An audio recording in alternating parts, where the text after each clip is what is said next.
Welcome to Truth Report, where we peel back the layers of deception and expose the hidden truths shaping our world.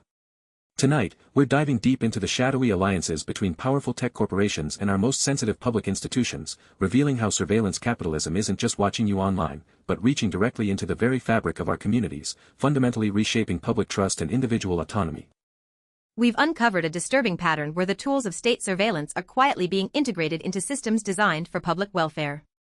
It's a creeping normalization of data collection and algorithmic control that demands our immediate attention, particularly when it involves our health and the most vulnerable among us. The implications stretch far beyond mere privacy concerns. They touch upon human rights and the very promise of public service.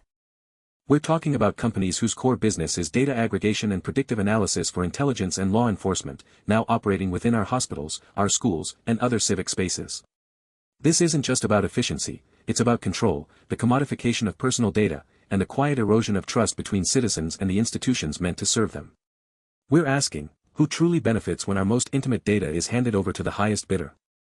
Tonight, our focus tightens on a particularly egregious example right here in New York City, a city that prides itself on diversity and compassion.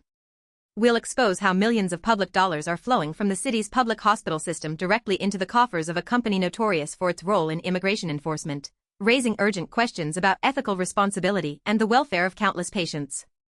This is Truth Report. We refuse to let these stories remain in the dark.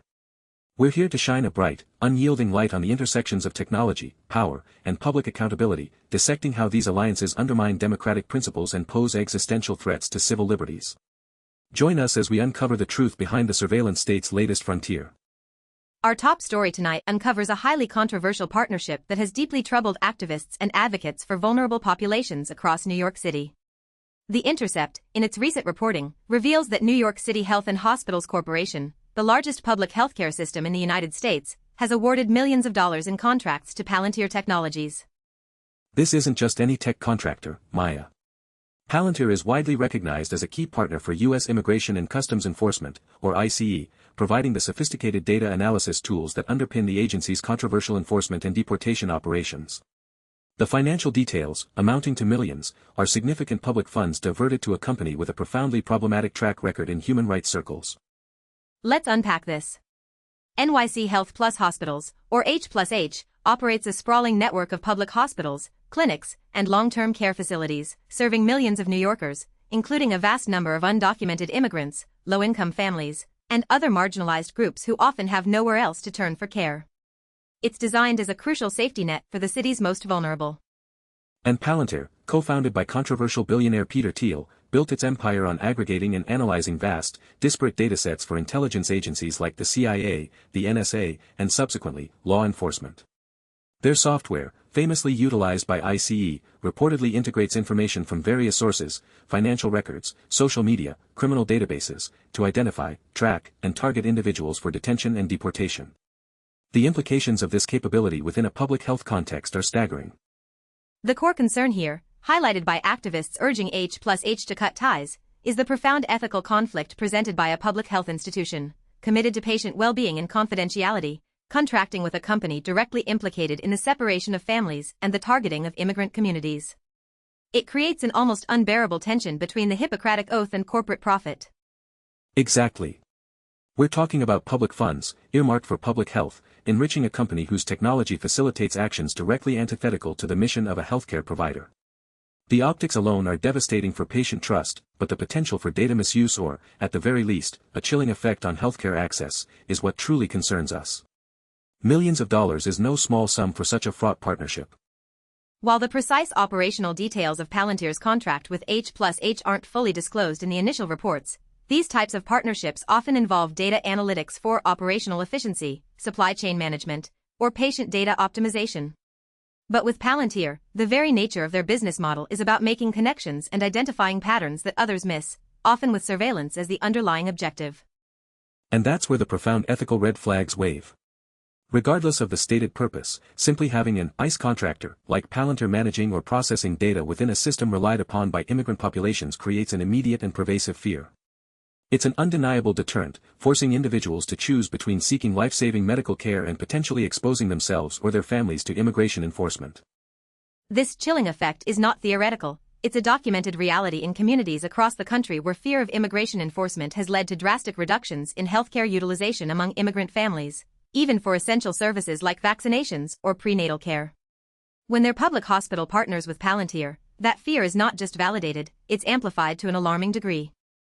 Let's talk patient data, Maya.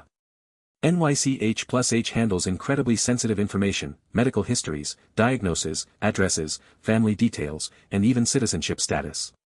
While HIPAA technically protects health information, the sheer presence of a company like Palantir, renowned for its data mining capabilities and contracts with enforcement agencies, introduces an unacceptable level of perceived risk, if not actual risk, for data breaches or secondary uses. The question isn't just if Palantir can access specific sensitive fields, but what their systems are designed to do with aggregated data, and the potential for mission creep. Palantir's entire business model is built on connecting disparate data points to form comprehensive profiles. Even if they are contractually restricted from sharing directly with ICE, the very possibility of data pathways or indirect access through other government contracts creates a deeply unsettling scenario for patients and advocates alike. It's a stark, almost Kafkaesque irony, isn't it? A public healthcare system, founded on the principle of healing and protection, now finds itself intertwined with a corporation whose core technologies are instrumental in a system known for detaining and deporting. It's an institutional betrayal of trust that fundamentally undermines the very mission of public health.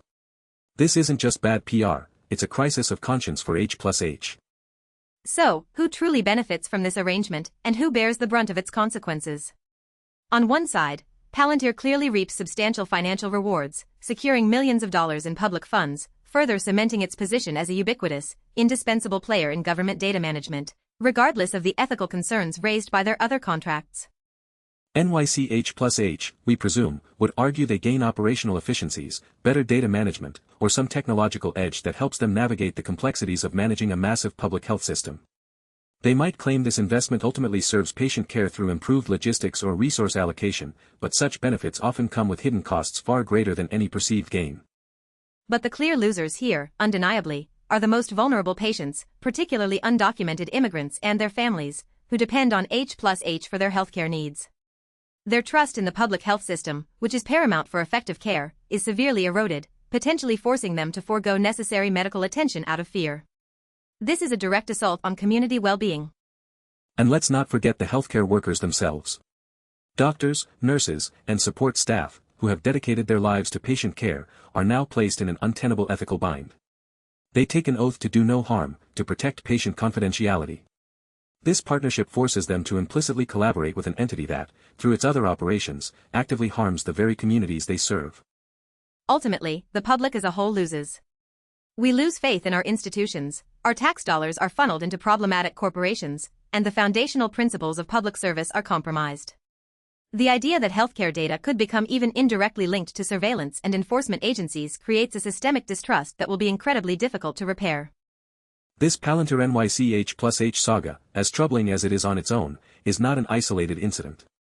It's a glaring symptom of a much broader and more insidious pattern, the increasing integration of surveillance technology and corporate data power into virtually every sector of public life, often under the guise of efficiency or innovation. Indeed.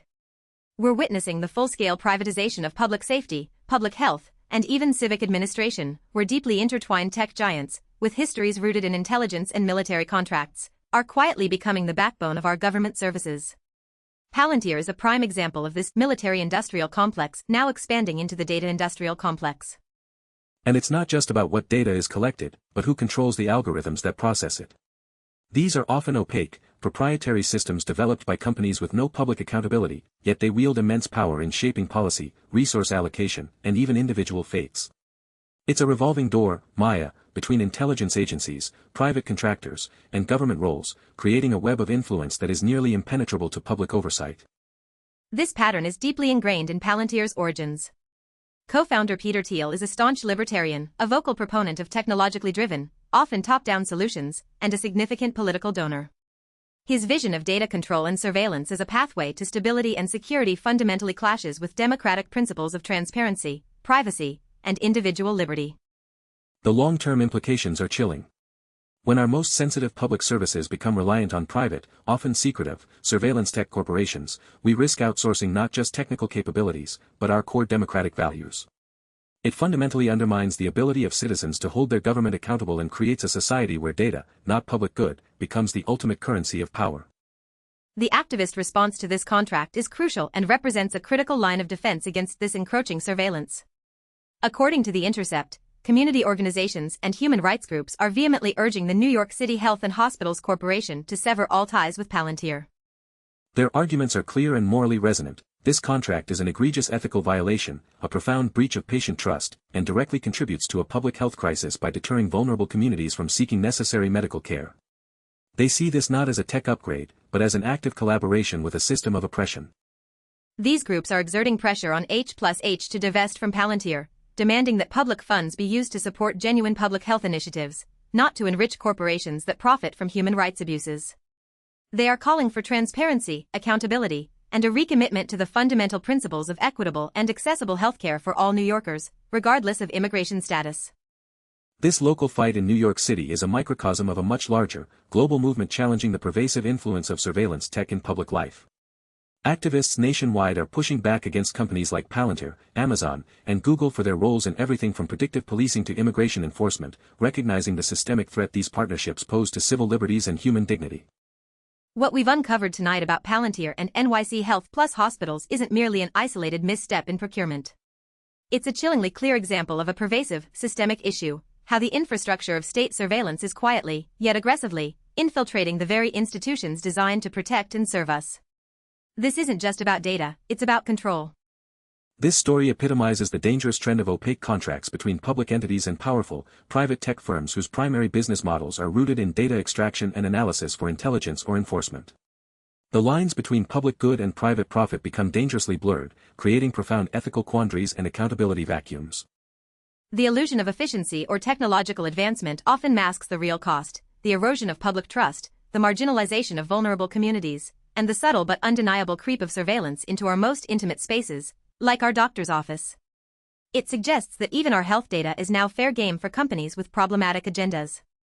It fundamentally challenges the very notion of what it means to be a public institution, whether it's a hospital, a school, or a social service agency. When these institutions outsource critical functions to companies like Palantir, they risk outsourcing their moral compass and becoming complicit in practices that are antithetical to their core mission. This convergence of healthcare data and surveillance apparatus creates a deeply unsettling precedent. Who guards the guardians, indeed, when those guardians willingly hand over the keys to private companies known for tracking and targeting? It's a fundamental challenge to the social contract and the promise of privacy in a free society. The systemic challenge this poses to democratic oversight cannot be overstated. When the mechanisms of governance become increasingly reliant on proprietary, black box algorithms and the secretive operations of private corporations, the public's ability to understand, challenge, and shape their own civic environment is severely diminished. It's a quiet coup by data over democracy. The message from Truth Report tonight is clear: vigilance is no longer optional. We must actively scrutinize the contracts our public institutions sign, demand transparency about the technologies being deployed, and hold our elected officials accountable for the choices they make that impact our fundamental rights and freedoms. We urge you to engage with activist groups, educate yourselves on the companies operating in your communities, and demand that your public services prioritize human dignity and trust over opaque technological efficiency. Your voice is a powerful tool against the silent creep of surveillance. Protecting our most vulnerable populations from exploitation and ensuring equitable access to essential services, free from fear, must be a collective priority. The fight for privacy and human rights in the digital age begins with recognizing these insidious partnerships for what they truly are. For Truth Report, I'm Alex Truth.